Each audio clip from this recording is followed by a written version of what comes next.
Why is this thing going clicky-clack? Hi, here's a picture of my hand just for a little while there. Hello, how are you doing there? And here's the rest of me, I hope. No idea what this thing's pointing to. Hello there, how are you doing? You having a good day? Answers on a postcard, please. I'll be picking one at random. Random is a small town just a few miles away from where I live. No, it's not. Hi, my name is... Correct. And I'm about to read... Correct. You read the title bar, didn't you? Sneaky. Yeah, my name is Paul Murphy, and this book is called A Christmas Carol. No, not that one. A different one. By me. And I thought I'd read you a brief excerpt from it. I don't set up for these book readings any more than I do when I'm playing the guitar. So, what page we go on? Did it? As ever, aircraft around.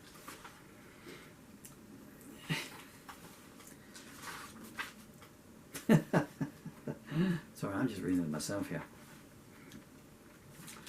Stave 3, in which Mr. Ebengeezer Scrooge and... Should we try that again? Let's take two. Stave 3, in which Mr. Ebengeezer Scrooge is visited by his old partner, Mr. Jacob Murphy. An apparition appears. A cold wind blew its unforgiving stiletto touch through the star-drenched night. A sheltering dog howled its righteous anger at the uncaring elements. Desolate, deep-panelled doorways brooked fleeting relationships and brokered dark deals. And in his detritus-strewn home, Ebengeezer Scrooge opened his eyes from a brief blink to find an apparition of menace, misery, horror, and woe standing before him. What a coincidence, he thought to himself. My ex-lawyers are called menace, misery, horror, and woe. His second thought was to be struck dumb in fear, but there was no profit in that, and so he spoke to the wraith in a halting, staggering voice. No sense wearing one's tongue out. Replacements are expensive. Shall I do an accent? Who are you? And how did you get past my bolted door and my imitation guard dog? And do you agree that it is fair to charge double time on Christmas Eve for whatever it is that you want us? The wretched figure pointed a grey, lifeless finger towards Scrooge, which was pointless since he did not know sign language. Can you not speak? Oh, I can. Okay. Can you not speak? If not, how are you at Kabuki Theatre? I can speak. 5 minutes passed. Okay. Looks like I'm going to have to do all the work here. See, being able to speak is one thing. Doing so is quite another. Try the latter. You might find you enjoy it. Oh, I can speak perfectly well, Ebengeezer Scrooge. Well, an active demonstration would not go amiss. Verily, it is the talking to ye that be difficult, knowing as I do what a foul, horrid, noxious creature ye be. You're all about the flattery, aren't you? What do you want in any case? It's Christmas Eve and I want to go and watch something on the box. Don't you mean on the box? Sadly, no. Christmas entertainment isn't like it's likely to be. Why, I expect that one day people will be able to watch quiz shows starring wandering players called Michael McIntyre. Yes, then all will yearn for the days when you could stare at a floppy poxy knob. Or rather, stop doing so. So, what are you again? Do you not recognise me, Ebengeezer? No, I got you straight away. I'm just stretching it out because I have nothing better to do tonight. Spoiler alert. Sarcasm. It is I, Ebengeezer. It is I, Jacob Murphy. Do you remember me now? I do. Yes? Yes. I recognise you as the bloke that started talking 20 minutes ago and still hasn't found a frickin' point. If you feel we have met before, please refresh me. I was your business partner. For 20 years? I sat there every day at the desk opposite you. We went to college together before that. And before that, we went to school together. We sat next to each other in class. We were neighbours growing up for 15 years. You were the best man at my wedding. To your sister. I had sex with her on the dinner table at your birthday party when you were blowing your candles out. You and I were an a cappella duo cabaret act. We sang together on stage every night for 2 years. I gave you a kidney. You once lent me a farthing to pay a cash fare. You! Now I remember you, you robbing bastard. Newly minted it was. Small scratch on one side, bit of toffee on the rim. Oh, I've had nightmares about that farthing low these last 10 years. And I take it that now you have come to repay me for your heinous deed with compound interest of 5.7% per annum. No, I have come to tell you that you will be haunted by 3 ghosts tonight. Screw me, I do love Christmas. Okay, well, I'll take your other kidney as a deposit and you can pay me back my farthing within the month, or you will hear from my solicitors. You'll get him to write to me? No, to stand outside your window and yell. Only costs half as much as a letter does. You will find it somewhat difficult to collect. It's been 10 bleeding years. I don't call that easy to collect as it is. Have you not noticed anything about me, Ebengeezer? Yes, you've been standing on my toe for the last 10 minutes.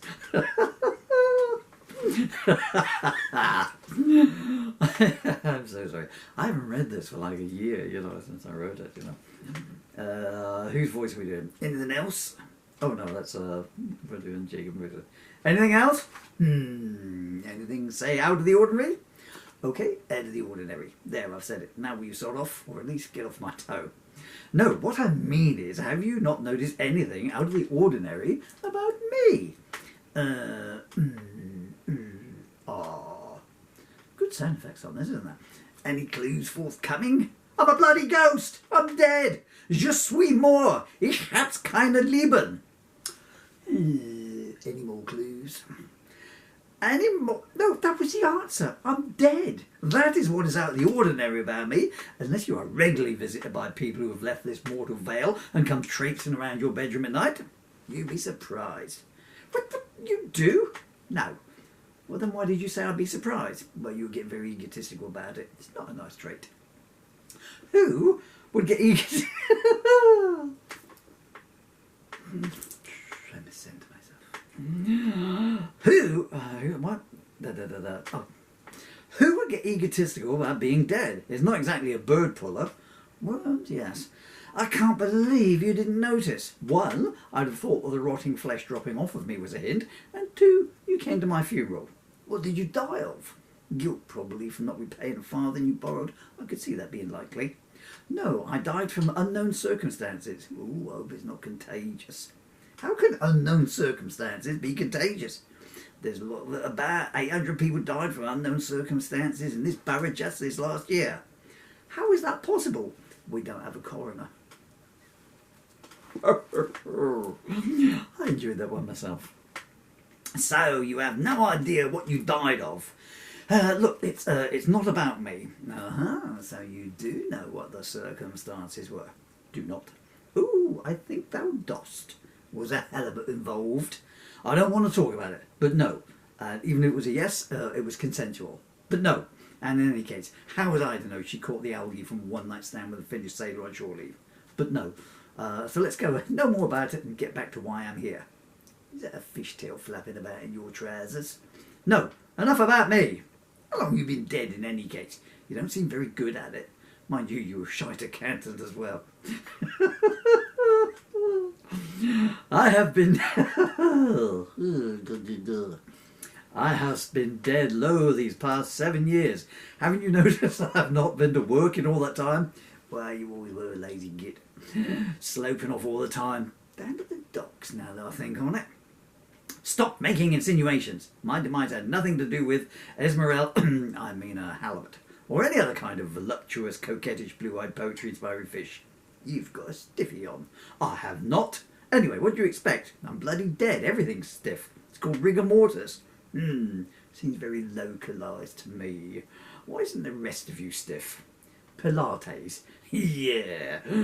Now that I think on it, you've got form. I remember when we were at business school, your proposal was to set yourself up as a pimp for an octopus. 8 tugs. Oh, that's just a bit rude for you, Hugh. Let's miss that bit. All right. Okay. That's too rude as well. That is not my warning. You know what? This got old quite some time back. Give me the warning and my farthing and go bug somebody else. Better yet, practice a bit harder on the dead business. You'll find it's much more restful than all this wandering around as an apparition malarkey. I mean, 7 years to deliver a message. Even the post office don't take that long. Although, on the plus side, they probably have delivered it to the wrong address, and I could have had a good night's sleep while Mrs. Edna never all had to try explaining to her husband why she's getting telegrams from the year after and why they're coming COD. Don't mention cod. No, cash on delivery. But talk about touching a nerve. Look, I don't have all night for this. No? What have you got on then? Tickets for the opera? Opening night exhibition at the Tate? Oh no, you're dead. Well, that must take up loads of your time. What shall I do today, I wonder? I know. Oh, she'll lie in a box and decompose some more. Except you don't. You come here and annoy me. And it's taken you 7 years to get here. What, did you forget the address? I have had to come rather a long way, if you don't mind. I only buried you 2 streets away. So you do remember. Well, I remember going to a graveyard at midnight, digging up 6 feet of earth, removing the lid of a coffin and rifling through the pockets and the inhabitant in case it was a farthing left in one of them. Yes, I can see why that would stay with you all these long years. That was yesterday. You mean bleep. Well, you deserve your message, and it is this, Ebengeezer Scrooge. As you lie abed this night, we'll visit you ghosts 3, each more fearsome than the last. Well, thanks for the tip-off. I'm going to go out for the night. What? Well, you've just told me that 3 ghosts are going to come and visit me tonight. I'd be a mug to stay here, wouldn't I? So I'll just go out for the night. Kindly let me know. Otherwise, I'd have just gone to bed and they'd have had me. Well, I don't think the idea is for you to avoid the ghosts, actually. Bet you feel a bit of a bug having given the game away then. Yeah, look, forget what I said. What I meant was, your message is, Ebengeezer Scrooge, go to bed early. It's a lovely night for a good, long, restful, uninterrupted by a haunting in any way snooze. Somehow, I'm suspicious that you have changed your story. No, goodness. Whatever gave you that idea?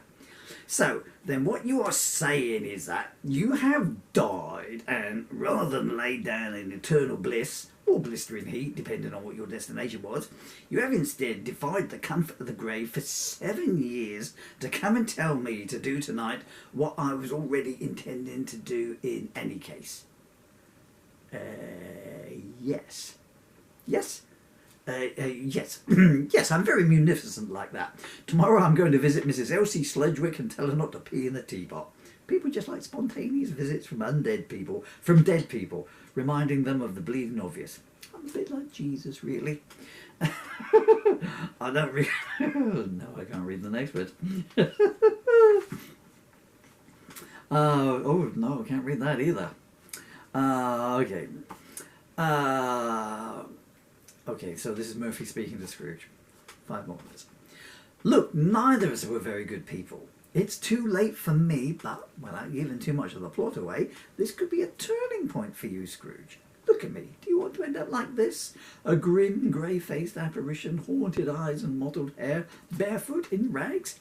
You looked like that when you were alive. No wonder you never pulled on Grinder. When did I dress in chains? Friday nights, if the rumours do be true. And I'm covered in money boxes. What does that tell you? I thought you were a charity collector. That's why I ignored you. And I'm wearing fishnet stockings. What does that tell you? That your infatuation with all things fish needs serious looking at. No, and no, Ebengeezer Scrooge. These chains represent chains. Well, yes, obviously they represent chains. They are chains. But they are a symbol of not reading the small print when ordering a zip online.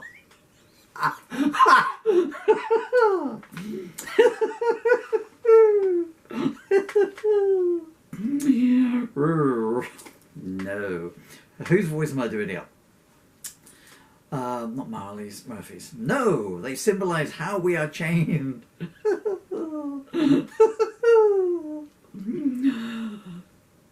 No, they symbolise... No, they symbolise... Okay, I can't do it anymore, folks. I'm so sorry, my eyes are red. Anyway, so, So, Emily, if you're over there in wherever it's to, California, wherever that's in California you are. So that's a little clip. So this is the book that I was telling you about. So that's my book. It's called A Christmas Carol by Paul Murphy. No, not that one. And it goes on in that vein for some, I don't know. How many pages are in this? I'm curious now. I want to know.